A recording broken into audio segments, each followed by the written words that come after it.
할렐루야. 그리스도의 이름 때문에 모욕을 당하여 너희는 행복하리니 하느님의 성령이 너희 위에 머물러 계시리라. 할렐루야.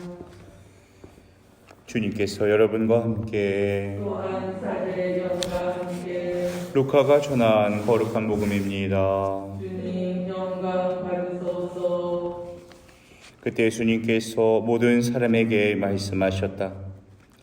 누구든지 내 뒤를 따라오려면 자신을 버리고 날마다 제 십자가를 지고 나를 따라야 한다. 정녕 자기 목숨을 구하려는 사람은 목숨을 잃을 것이고 나 때문에 자기 목숨을 잃는 그 사람은 목숨을 구할 것이다. 사람이 온 세상을 얻고도 자기 자신을 잃거나 해치게 되면 무슨 소용이 있느냐? 누구든지 나와 내 말을 부끄럽게 여기면 사람의 아들도 자기의 영광과 아버지와 거룩한 천사들의 영광에 쌓여올 때에 그를 부끄럽게 여길 것이다. 주님의 말씀입니다.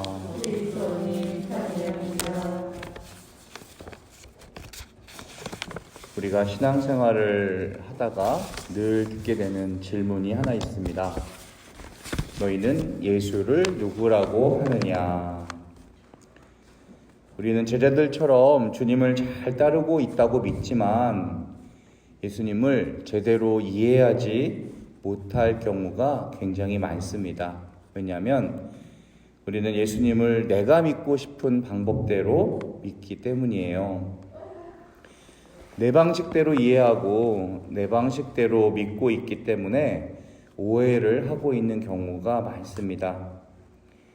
그럼 우리가 불완전한 상태로 예수님을 믿기 시작했다 하더라도 시간이 지나면 지날수록 더 분명하게 예수님을 알아가야겠죠.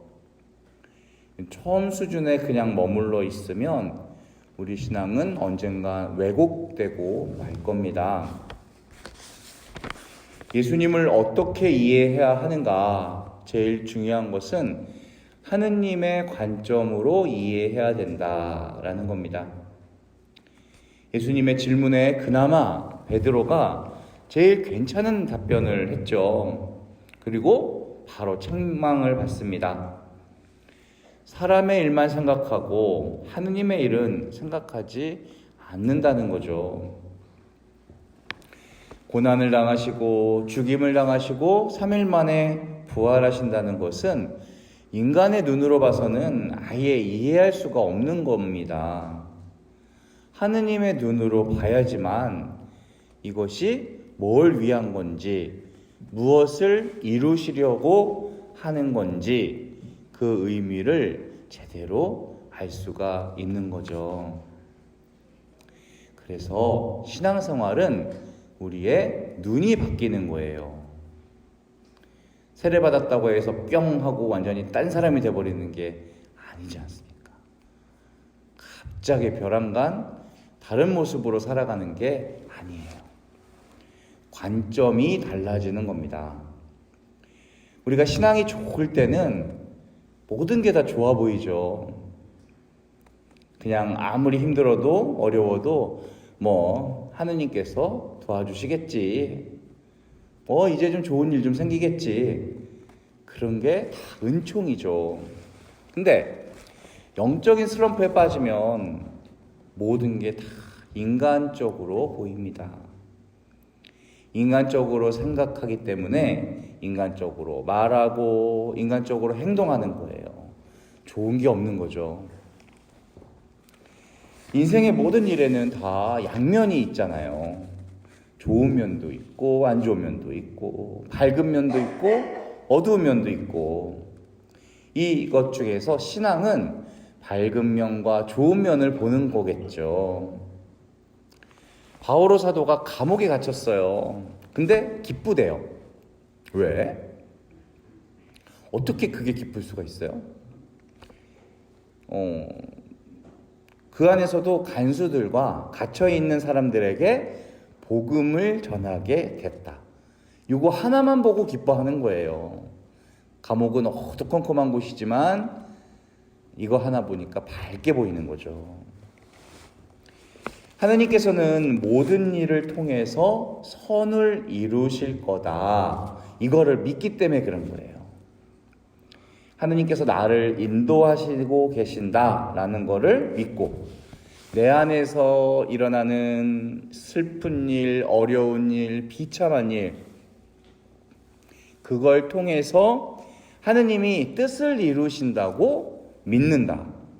그러면 우리는 밝은 면을 보고 살 수가 있어요. 그랬을 때 우리의 모든 이해를 뛰어넘는 하느님의 평화가 우리들의 마음과 생각을 예수님 안에서 지켜줄 거래요. 필립비서 4장 6절. 우리 이해를 뛰어넘는데요. 그러니까 우리도 모르는 사이에 우리가 은총을 받는다는 뜻이에요. 믿음은 좋은 거, 밝은 것을 생각하는 겁니다. 근데요, 자기계발 서적 같은 거 보면요, 맨날 이 소리죠. 그리고 굳이 책을 안 봐도 이걸 모르는 사람이 세상에 어디 있어요. 밝은 거를 생각해야 된다는 거를 다 알잖아요. 그래서 무조건 밝은 면만 보는 게 다 신앙은 아니에요. 하느님의 눈으로 밝은 걸 봐야 돼요. 내게 벌어지는 악한 일도 이게 하느님 손에 들려 있으면 선이 될 수 있다라는 거, 이게 신앙인 거죠. 그래서 우리는 살면서 일어나는 수많은 어려움들에 믿음을 활용할 줄 알아야 돼요. 눈에 보이는 것만, 현상만 보지 말고 이걸 통해서 하느님이 뭘 이루실지, 어떻게 행하실지를 생각해야 돼요. 인간적인 눈으로만 보기 시작하면 불신앙의 말밖에는 할 게 없어요. 인간의 믿음의 눈으로 보기 시작하면 그때부터 하느님의 능력을 체험하고 은총을 느낄 수가 있어요. 그때부터.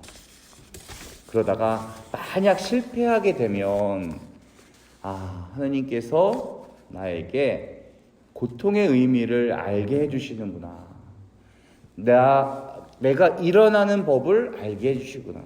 또 실패하는 다른 사람들의 마음을 이해할 수 있게, 위로할 수 있게 해주시는가 보다. 이렇게 받아들일 수 있는 거예요. 이렇게 하려면 예수님은 나를 따라와야 된대요. 근데 그냥 따라가는 게 아니라 자기를 버리고 따라가야 된대요. 언제 예수님이 누구신지를 깨닫게 되느냐? 그냥 가만히 앉아가지고 적당히 표징을 주십시오. 또는 무작정 군중들처럼 우르르 몰려다닌다고 해서 예수님을 깨닫는 게 아니다. 자기를 버리고 제 십자가를 졌을 때 진정 그분이 누구신지를 알게 된다. 그래서 신앙은 따라가는 거예요. 그리스도께서 걸어가신 길을 그분과 함께 다시 가는 거. 근데 자기를 버리지 않고 가면 아무 소용없다는 거예요. 자기를 버리다 해서 버리다 동사는요, 히라버 아르네오마이 동사라는 단어가 있어요. 이 단어는 언제 쓰인 단어냐면 베드로가 예수님을 모른다고 했을 때 썼던 그 말이에요. 모모를 부인하다, 모모를 외면하다, 모모를 버리다, 모른다고 하다, 이 뜻이에요. 예수님을 모른다고 했던 베드로의 그 마음으로 내 자신을 버리는 거예요. 자기 자신을 버리려고 할 때 당연히 십자가가 따라옵니다. 지금까지 내 자신을 위한 삶을 살았는데 이거 버리고 주님 원하시는 삶을 살아야 된다는 거죠. 이건 엄청난 십자가죠. 십자가를 지는 희생 없이는 절대로 자기를 버릴 수가 없어요. 또 자기를 버리지 못하면 십자가도 질 수가 없어요. 바오로 사도는 나는 수고도 많이 하였고 옥살이도 많이 하였으며 매질도 더 지독하게 당했고 죽을 고비도 넘겼습니다. 수고와 고생, 잦은 밤샘, 굶주림과 목마름, 추위와 헐벗음에 시달렸습니다. 고생을 엄청 하죠. 근데 이 고생보다 더 중요한 것은 자기를 버리는 거래요. 그래서 아우구스토 성인께서는요, 형벌이 순교자를 만드는 게 아니라 원인이 순교자를 만든다. 당하는 고통 그 자체가 중요한 게 아니라 그걸 왜 당하고 있는지, 무엇을 위해 당하고 있는지, 그게 더 중요하다는 거예요. 자기를 버리고라는 말에서 다른 공간복음에서는 안 나오는데 오늘 루카복음서에만 나오는 단어가 있어요. 그게 날마다예요. 날마다 자기를 버리래요. 주님의 기도를 바칠 때 우리는 주님께 양식을 달라고 하죠. 어떤 양식을 달라고 했죠? 하늘에 계신 우리 아버지의 이름이 거룩히 빛나시고 오늘 저희에게 일용할 양식 등 오늘 필요한 양식 달라는 거예요. 만나를 먹은 이스라엘 백성들이요, 그날 먹을 것만 거둬들였거든요. 이틀 먹을 거 가져왔으면 다 썩어버렸어요. 그게 다음날. 평생 먹을 거 달라고 기도하는 게 아니에요. 일용할 양식.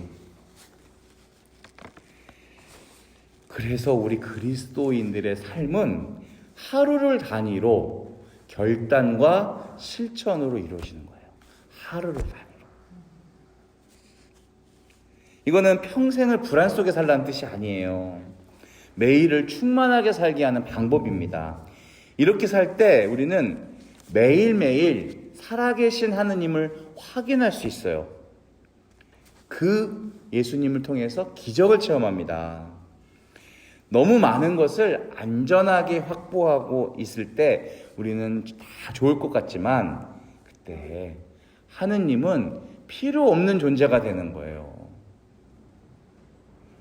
자기를 부정하라는 말씀은 곧 생명의 주인이신 하느님을 인정해라, 긍정해라 이 뜻입니다. 그래서 우리는 매일매일 순교해야 됩니다. 십자가가 그래요. 십자가는 서서히 죽어가게 하는 처형 방식이었죠. 한 번에 사람을 죽이는 게 아니었어요. 십자가 자체가 우리를 매일매일 죽어야 한다는 것을 가르쳐주고 있어요. 우리가 매일매일 죽는 거, 자기 포기는요, 필요 없는 것을 버리라는 뜻이 아니에요. 진짜 귀한 거지만 더 귀한 것을 위해서 버리라는 거예요. 우리 수도서원이 그런 거거든요. 결혼을 포기하는 게 결혼하기 싫어서가 아닌 거예요. 정말 나에게 필요 없는 물건을 버리는 게 아니라 꼭 필요하지만 버리는 거. 수도 생활을 하면서도 결혼이 귀하고 아름답다는 것을 알지만 하느님을 선택하기 위해서 독신 생활을 하는 거죠. 우리가 오늘 기념하는 순교자분들도요, 하느님을 선택하기 위해서 어떤 거? 자기의 목숨을 바치는 분들인 거예요.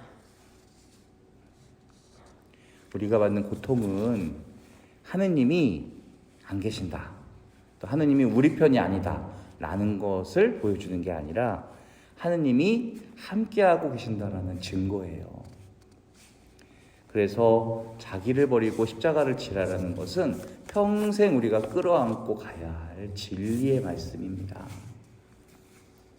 이 힘든 코로나 시기에서도 하느님 사랑 잊지 말고 내가 할 수 있는 가장 큰 믿음을 고백할 수 있게 되기를 마음속으로 간절히 기도합니다. 아멘.